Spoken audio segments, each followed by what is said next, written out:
Hola a todos, ¿cómo están? Muy buenos días. Un beso grande a la distancia para todos. 11:43 AM, preparado ya a mitad de semana para un nuevo cuento. Tengo un saludito cumpleañero para mi amiga de Córdoba que todos los días escucha mis cuentos y me hace una devolución. Silvia Blasco de Córdoba, así que le mando un beso grande, feliz cumple. Y yendo al cuento, un nuevo autor para incorporar al canal se trata de Guillaume Apollinaire. Guillaume Apollinaire, o conocido simplemente en español como Guillermo Apollinaire, fue un poeta, dramaturgo, teórico y crítico de arte nacido en Italia, de ascendencia bielorruso-polaca y naturalizado francés. El cuento que elegí de este autor se llama La lepra y dice así.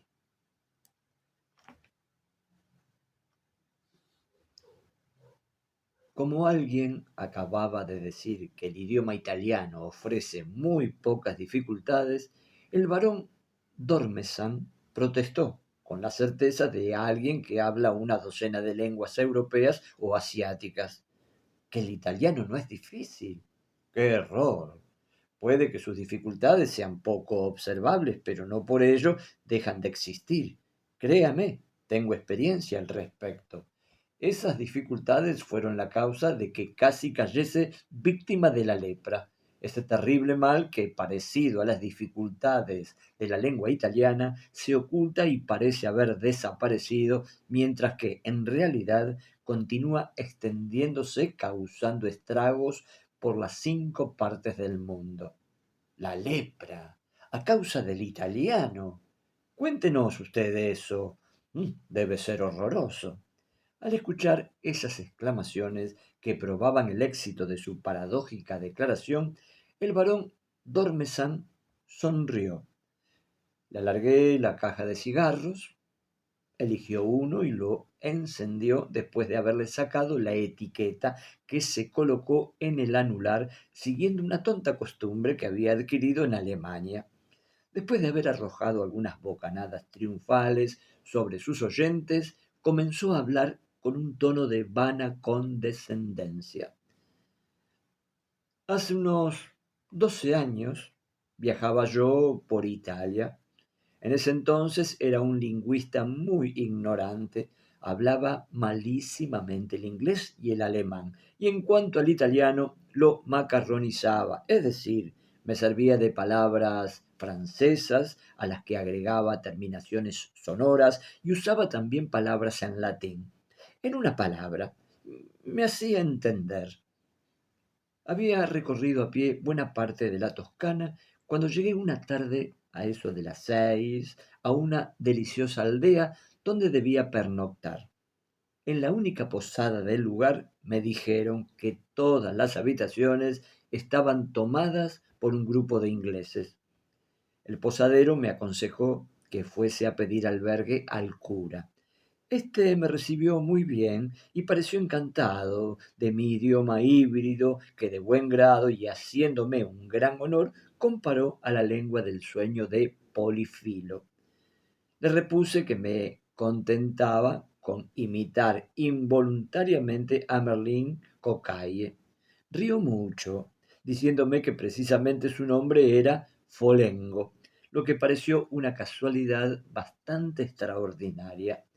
Acto seguido me condujo a su dormitorio, que puso a mi disposición. Quise rehusar, pero de nada valió. Este digno abate folengo entendía la hospitalidad a la usanza toscana, sin duda, porque ni siquiera insinuó la intención de cambiar las sábanas de su cama, y no pude hallar un buen pretexto para pedir al buen cura, sin ofenderlo, un par de sábanas limpias. Comí a solas con el cura Folengo. El menú fue tan delicado que olvidé las nefastas sábanas, entre las que me acosté hacia las 10 de la noche. Me dormí enseguida. Llevaba casi un par de horas de sueño cuando fui despertado por unas voces que llegaban desde el cuarto vecino. Don Folengo hablaba con su gobernanta, la respetable señora de 70 años que nos había preparado la suculenta comida que aún estaba digiriendo. El cura hablaba animadamente. La gobernanta le respondía con voz agridulce. Una palabra que a cada instante escuchaba durante la conversación me chocó.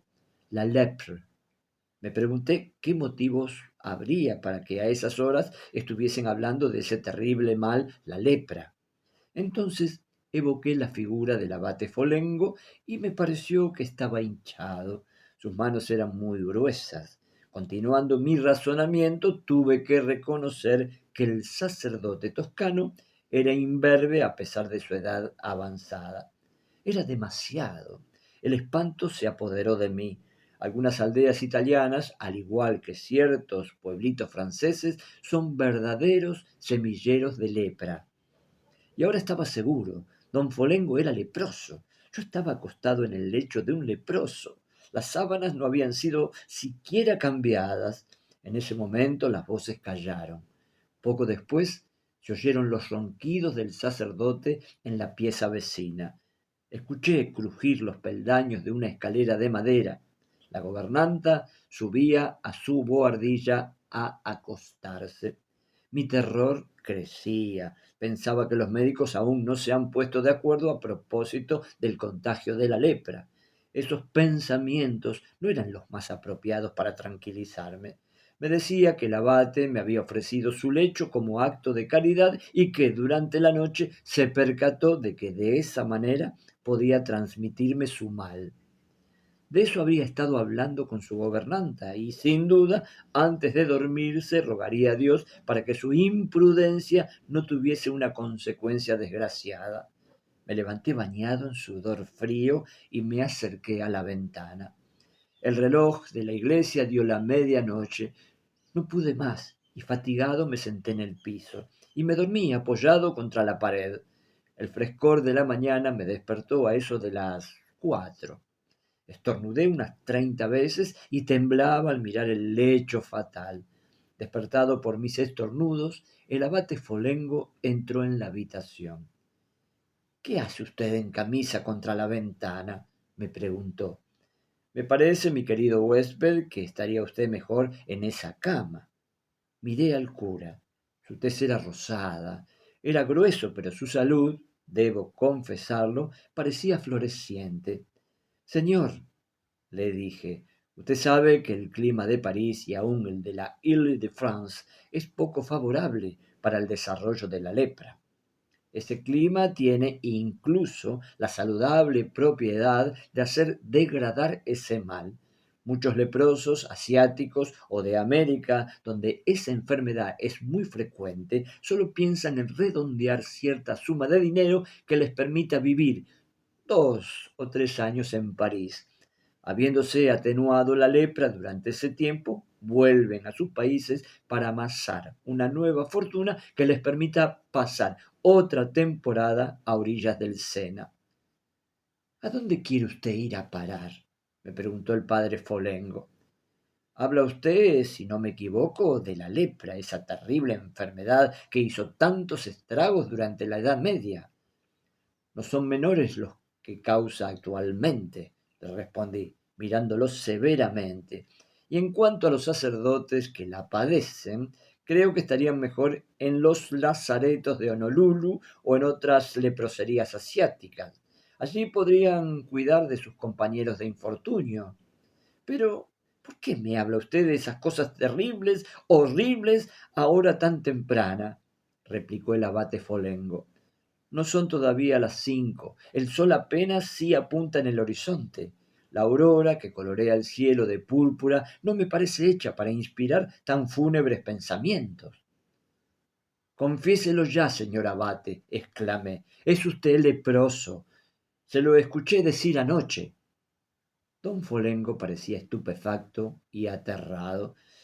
Señor francés, me dijo, se engaña usted.